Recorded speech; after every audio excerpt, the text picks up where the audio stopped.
You ready?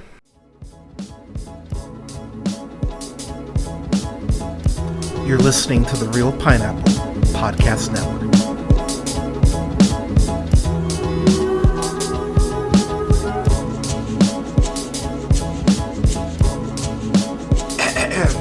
Good evening, ladies and gentlemen, days and gays. This is the Real Pineapple. This is your humble host, Hunter, here. I hope you're safe. I hope you're well.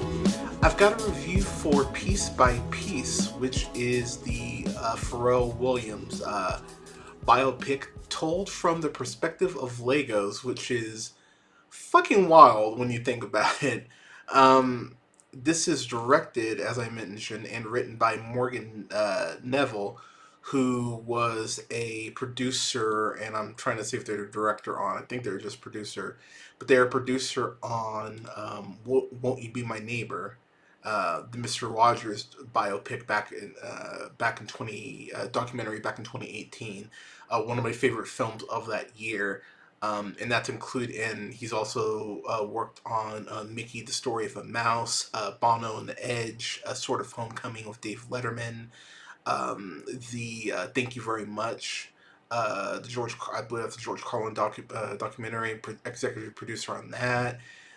They're a producer on Steve Martin, a documentary in two pieces, which I never reviewed proper, but was a incredibly well done documentary.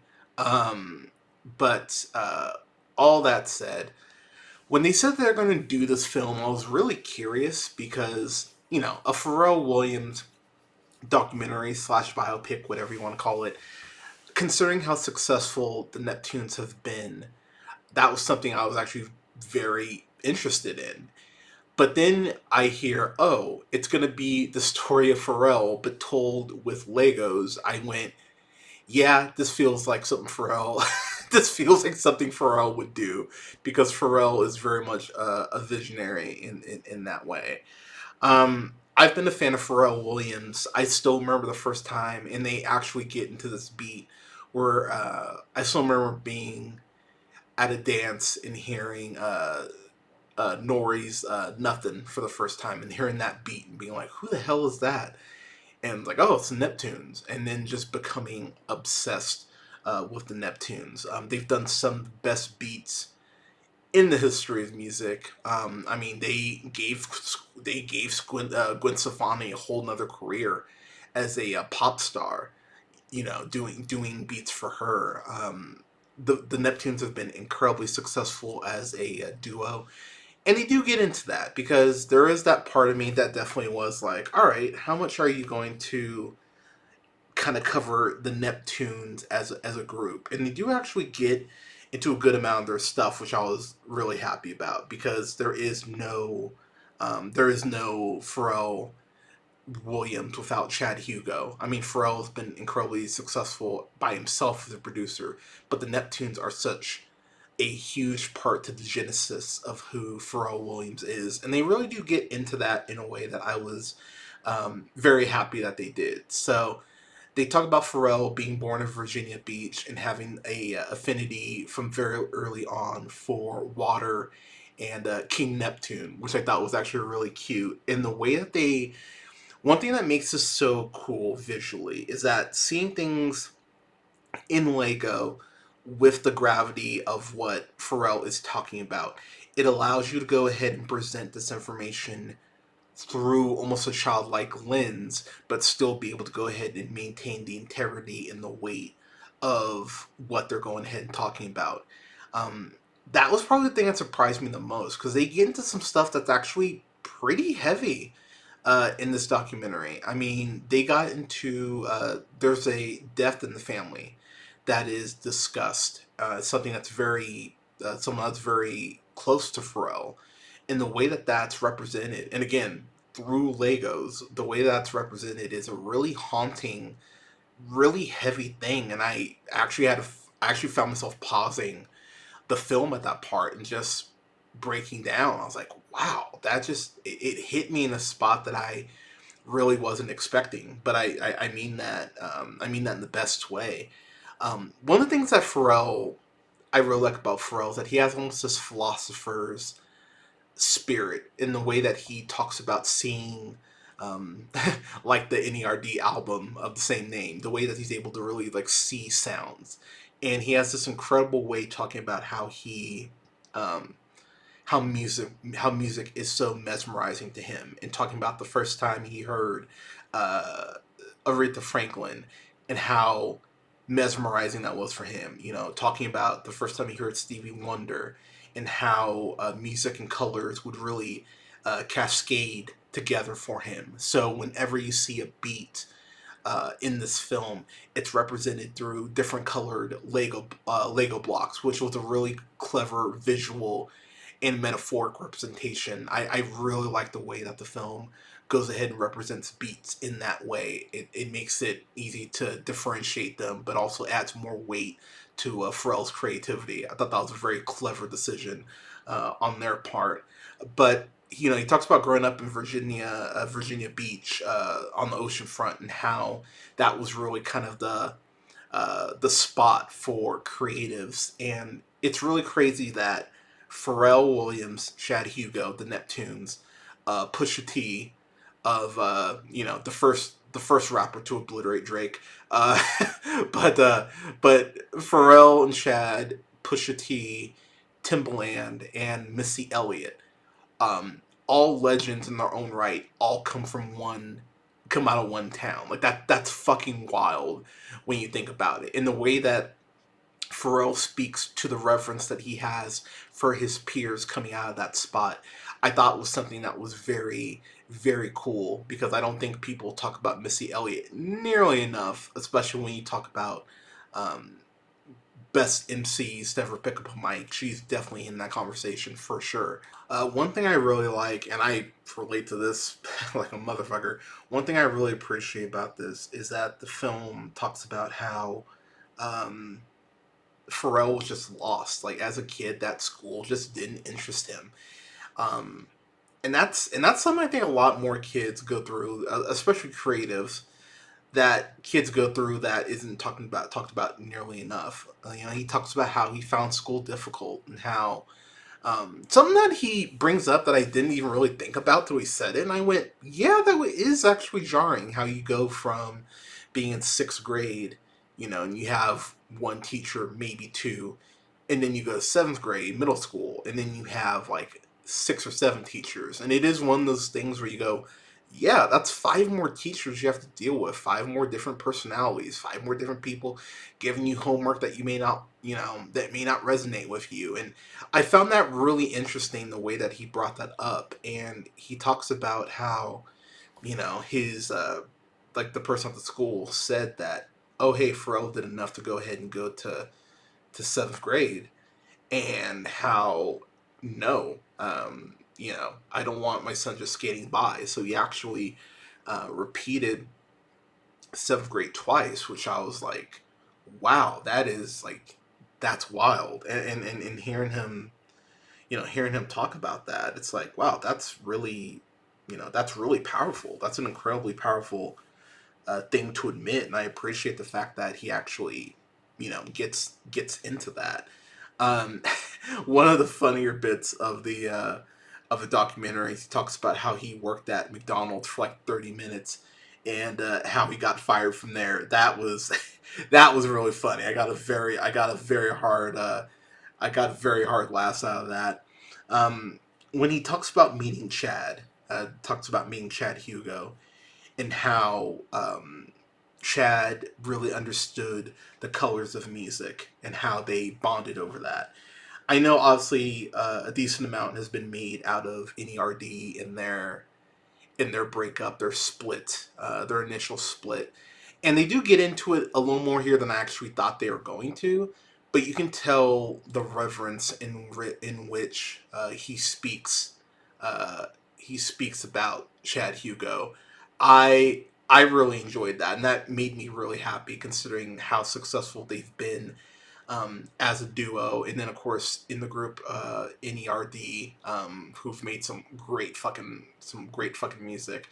Um, it's really cool too to hear how they sprinkle in the beats of certain songs that you may not know the Neptunes did, or you would be pleasantly surprised that the Neptunes did. I totally forgot Pharrell did the beat for Kendrick's All Right. How I didn't know that, considering what a big Kendrick fan I am, I have no fucking idea, but that caught me so off guard. But the way they get into Kendrick's All Right, what precedes that without spoiling anything, I love that transition. That's actually one of my favorite transitions in the film that they go ahead and talk about. And they get into a lot of stuff here. They talk about how, Pharrell talks about early on in early days how his studio etiquette was just so incredibly wrong, and how when he first linked up with Teddy Riley, famous music producer, how he was just wrong for it. He just didn't know what he was doing, and as most of us don't know until we're educated. But I love the conversations they have. They have about that, and how he talks about how he talked to his pastor because his grandma was telling him that getting involved in church in music through the church would actually be beneficial for you, and how he talked to his pastor and being so confused, and how his pastor said, you're standing at the bottom of a mountain, you're not able to see the other side of it. The other side of the mountain is you leveling up, and how you need to trust God. Something something I've been trying to tell myself to do more recently, and I love how Pharrell has that perspective, and how he really found a way to keep grinding, and how him and Chad were doing 5 to 10 new beats a week, and how the first big beat that kind of opened up all these avenues for them was Nori's Super Thug, which that beat goes so fucking hard. Um, I love the way that they tell that story, and Nori being in here, Nori was really funny. Nori kind of reminded me of Nas from Popstar, Never Stop, Never Stopping. Nori had some really fun stories, and just the way he talked about the Neptunes, it was quite funny. Pharrell talks about how him and Shad made the beat for Super Thug, and how it's the third beat they gave Nori to listen to, and how they said, "Don't listen to this beat until you land in Miami and you get to your hotel." And Nori tells this whole story about how difficult it was to actually listen to Pharrell and Chad, and to not listen to the beat originally, but the way they present it, like it's a Lego box, like it's a gift, like as a beat from the Neptunes would turn out to be. And you see like how the color fills the room and everything. Visually, this film does so much that's so unique and so cool that I was really impressed. And it's a very cool storytelling device that hopefully we see more people actually utilize in this nature and in this style, because it's incredibly imaginative. Um, I really like the way they talk about getting the beat for. I don't want to spoil too much here, but I really like the way they tell the story about meeting Gwen Stefani for the first time, and how No Doubt, as someone who grew up with No Doubt, was a huge No Doubt fan, from their Tragic Kingdom days on. I still remember listening to Tragic Kingdom and hearing Spiderwebs for the first time, and hearing that at a listening station at Boo Boo Records in San Luis Obispo, California, and seeing the Tragic Kingdom cover and being like, "Oh my gosh, this is so cool," and loving that album, and being such a No Doubt fan, and hearing Hella Good for the first time and going, "Oh my god, this beat's so cool. Oh fuck, it's Neptunes, of course it is." And them getting more into pop. But I really like Pharrell kind of laying something out that I think some people have kind of had, I don't want to say an issue with, but something that he's been accused of is being too pop. But Pharrell talking about how his first love, beat wise especially, is hip hop and rap, and how he'll never abandon that genre because he feels like he always has more to do in that genre. Um, where this film wraps up, and these little breaks as far as Pharrell talking about being unsure of himself, there's this really nice little segue where they talk about he talks about how he felt lost as an artist, and he really felt like his beats were no longer on par, uh, like he wanted them to be. And it's really interesting the way he kind of goes ahead and gets vulnerable in that way. And there is um, there is a point too where he talks about um, how he felt lost and he felt like his music wasn't hitting anymore, and what helped get him back to that space. And it's really interesting how it's really interesting how they go ahead and they talk about that. And it really is one of those movies that's so imaginative. I could see, like, as a kid, you like a kid will watch this movie and be like, "Whoa!" Especially if your kid is into music. If your kid is really into music, or producing, especially, oh my gosh, I think you're gonna discover some things that are gonna really surprise you. But on top of that, I think you're just gonna gain a new admiration for someone who's an incredible artist. And I really like these little pockets where Pharrell's almost self-reflecting, and the interview, like the movie, almost stops for him to be like, "Yeah, man, this is like really therapeutic for me." Um, Morgan is also illustrated as a Lego in here as well, like interviewing Pharrell, and I really like some of the conversations that they have, like in between Pharrell just telling his story. That helps fill in some gaps and really adds more dimensions to Pharrell as a person. I love the way they talk about Pharrell's wife in here. Um, they I was actually really sitting here thinking about it. I was like, I don't think I've ever seen his wife like do an interview. And it's crazy because they actually bring that up. They're like, yeah, she doesn't like do interviews. And it was like, it was really cool to like hear from her and hear her perspective as someone who, gets to see Pharrell do his art and everything. Um, I really, really adore this movie. And like the more I was sitting back and thinking on it, I was like, this will be something for creative people, especially people of color, who are going to see this and go like, oh wow, I can tell my story through unconventional means. Hopefully, um, I enjoyed this so much, and I was crying at multiple points. I was sharing at multiple points. Um, the way that certain artists step into frame as Legos and talk about their experiences with the Neptunes and with Pharrell is really cool. They get into a little bit of the Neptunes present clones and talking about frontin', which I think that's still one of a top five Neptunes beat for me. I love that fucking beat.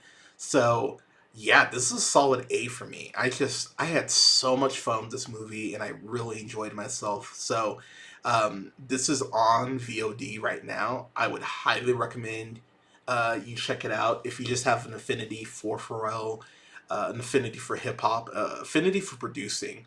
You will get so much out of this. So definitely check this out. It is well worth your time. But yeah, a solid A for piece by piece from yours truly. Yeah, so, piece by piece, have you seen it? What'd you think about it? Let me know in the comments. You can go ahead and follow the show on YouTube at The Real Pineapple. That's REEL Pineapple. You can follow yours truly on Blue Sky at realpineapple.bsky.social. You can follow me on TikTok and IG at jhunter real pineapple. That's jhunter and then REEL and then pineapple. You can follow me on Letterboxd at Black Shazam, and you can follow me on Twitch at twitch.tv/The Real Pineapple. We're going to have lots of reviews coming down the pipeline for y'all, including the 12 Days of Real holiday reviews, which will include reviews for The Long Kiss Goodnight, Kiss Kiss Bang Bang, Batman Returns, and more. So please make sure you're subscribed everywhere so you know when those reviews are dropping. As well as I'll have reviews coming up for The Fire Inside, Sonic 3, Nosferatu, A Different Man, just to name a few. So again, make sure you're subscribed so you know when those reviews are live. But everyone, thank you so much for listening. Stay safe, take care of each other, give someone a hug, give someone a compliment. We could all use more positivity out there. And never forget, as always, to keep it real.